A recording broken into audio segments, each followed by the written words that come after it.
Vedanta institute of medical सायन्सच्या MBBS batch 2019चा पदवीदान सोहळा दिनांक 11 एप्रिल रोजी मुंबईतील मुलुंड येथील महाकवी कवी कालिदास नाट्यगृहात मोठ्या उत्साहात आणि आनंदात संपन्न झाला।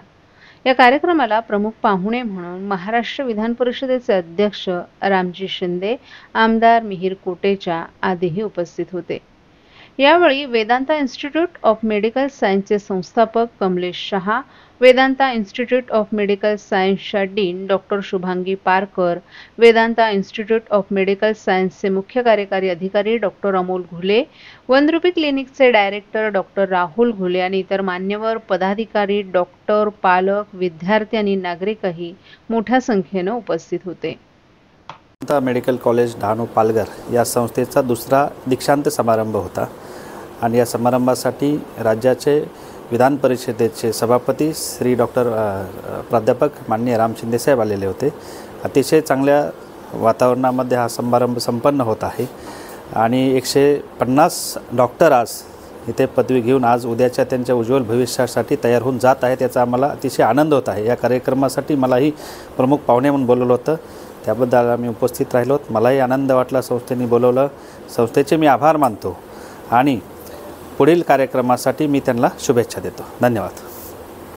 Vedanta medical and science institute Dahanu district Palghar या मेडिकल कॉलेजच्या पदवीदान समारंभाच्या प्रसंगी मला उपस्थित राहण्याच्या संदर्भामध्ये संस्थेने आग्रह केला आणि मी या पदवीदान समारंभाला उपस्थित राहिलो। अतिशय आदिवासी भागामध्ये चांगल्या पद्धतीनं चालवलेलं हे कॉलेज आणि त्या संदर्भामध्ये आता त्यांनी वैद्यकीय क्षेत्रामध्ये MBBS पदवी प्राप्त करून आज विद्यार्थी 6 वर्षाचं शिक्षण पूर्ण करून सामाजिक आणि या आरोग्य सेवेमध्ये सहभागी होत आहेत। तर निश्चित स्वरूपामध्ये एक चांगलं काम या निमित्तानं मला उपस्थित राहता आलं आणि चांगल्या पद्धतीनं या संस्थेने काम केलेलं आहे।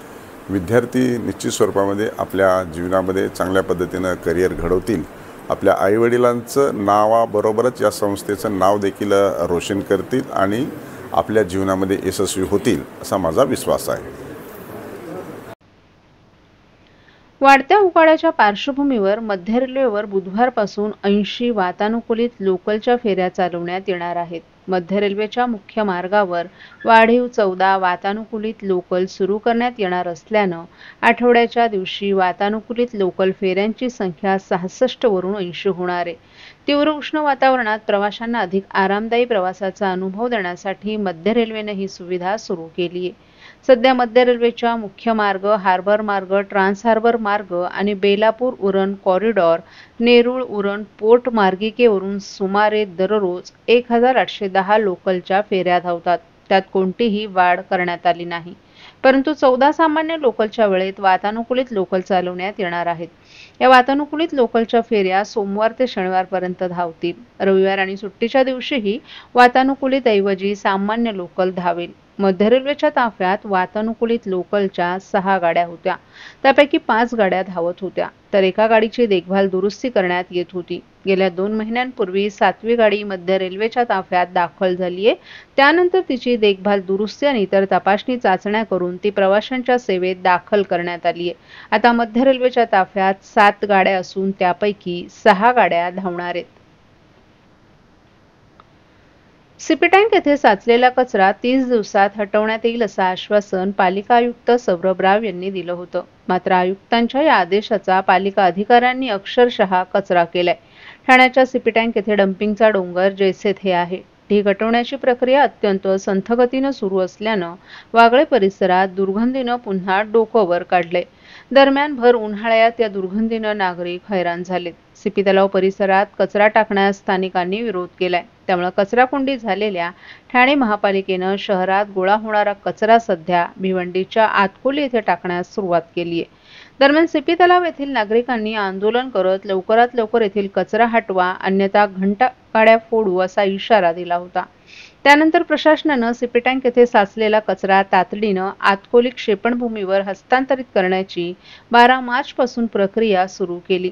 3 सत्रात जादा वाहनांचा वापर करून कचरा स्थलांतरित करण्यात येणार होता. मात्र महिना उलटून गेला तरी या ठिकाणी कचऱ्याचा डोंगर कमी झाला नाही.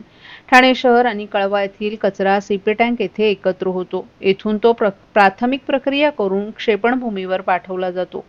दररोज सुमारे 600 टन कचऱ्याच्या हाताळणीचं हे चक्र 24 तास सुरू असतं. वागळेतील उद्योजकही त्रस्त झालेत. हे केंद्र बंद करण्याचं सूतोवाच तत्कालीन आयुक्त अभिजित बांगर यांनी केलं होतं. त्यानुसार 20 ऑगस्ट 2024 ही डेडलाईन देण्यात आली होती.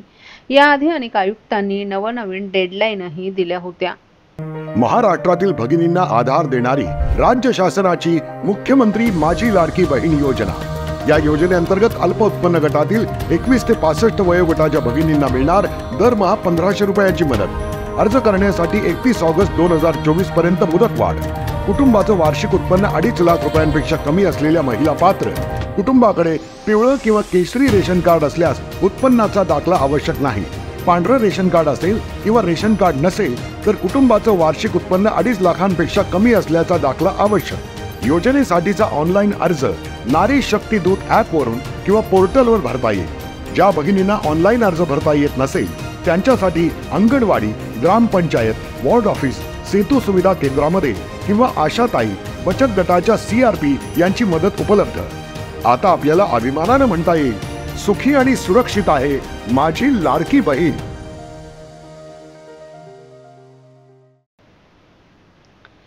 ठाणे शहरात गुन्हेगारीला आळा घालण्यासाठी ठाणे पोलीस आयुक्तालयाच्या हद्दीत तब्बल 6000पेक्षा अधिक सीसीटीव्ही कॅमेरे बसवण्याच्या कामाला अखेर ठाणे महापालिकेनं हिरवा सिग्नल दिलाय. सीसीटीव्ही बसवण्यासाठी ठाणे महापालिका क्षेत्रात खोदकाम करावं लागणार असल्यानं ठाणे महापालिकेच्या वतीनं हरकत घेण्यात आली होती. त्यामुळे सीसीटीव्ही कॅमेरे बसवण्याच्या कामाला सुरुवात झाली नव्हती. मात्र गेल्या आठवड्यात अखेर ठाणे महापालिकेनं ही परवानगी दिली असल्यानं ठाणे पोलिसांचा सीसीटीव्ही बसवण्याचा मार्ग अखेर मोकळा झालाय. शहरांमधील गुन्हेगारीला आळा बसावा तसंच शहरं सुरक्षित राहावीत यासाठी संपूर्ण ठाणे पोलीस आयुक्तालय क्षेत्रात तब्बल 6000पेक्षा अधिक सीसीटीव्हीचं जाळं बसवण्याचा प्रस्ताव ठाणे पोलिसांकडून तयार करण्यात आला आहे. विशेष म्हणजे ठाणे पोलीस आयुक्तालयाच्या क्षेत्रात येत असलेल्या इतर पालिकांनी सीसीटीव्ही कॅमेरे बसवण्याच्या कामाला परवानगी दिली असताना ठाणे महापालिकेकडून मात्र हिरवा कंदील मिळाला नव्हता. ठाणे महापालिकेच्या परवानगी अभावी ठाणे पोलिसांना हे काम सुरू करता येत नव्हतं. जिल्ह्यातील ठाणे, भिवंडी, उल्हासनगर, अंबरनाथ आणि बदलापूर या शहरांमध्ये 6000हून अधिक अत्याधुनिक सीसीटीव्ही कॅमेरे ठाणे पोलिसांकडून बसवण्यात येणार आहेत. शहरातील सिग्नल परिसर, मुख्य चौक, शाळा, महाविद्यालय तसंच निर्जन ठिकाणी हे कॅमेरे बसवले जाणार आहेत. या कॅमेऱ्यांच्या माध्यमातून शहरातील वाहतूक नियमांचं उल्लंघन करणाऱ्यांवर कारवाई करण्याबरोबरच गुन्हेगारीला पायबंद घालणं शक्य होणार आहे.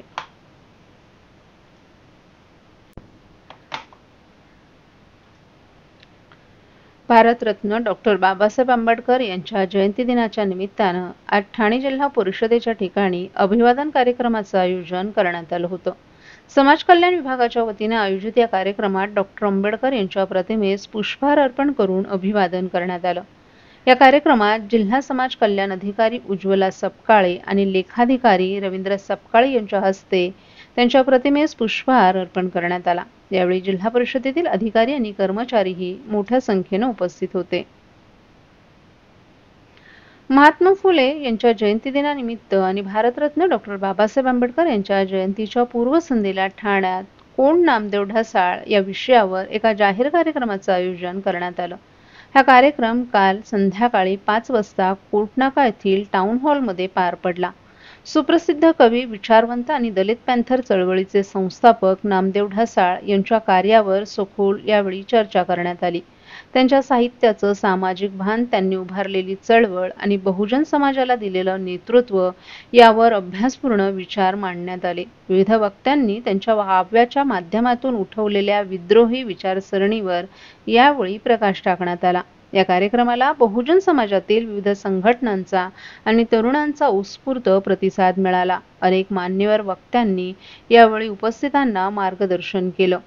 ओबीसी प्रतिष्ठान, मराठा सेवा संघ, संभाजी ब्रिगेड, कोकण मराठी साहित्य परिषद, कळवा, गटई चर्मकार समाज, कामगार संघटना, republican youth movement, we are आंबेडकरी, समता मूलक फाउंडेशन, महाराष्ट्र क्रांती दल, बहुजन विकास संघ, नवविशाल बौद्ध मित्रमंडळ आणि समविचारी संस्था आदींनी या कार्यक्रमानं बहुजनांच्या विचारधारेच्या नव्या चळवळीला दिशा दिली.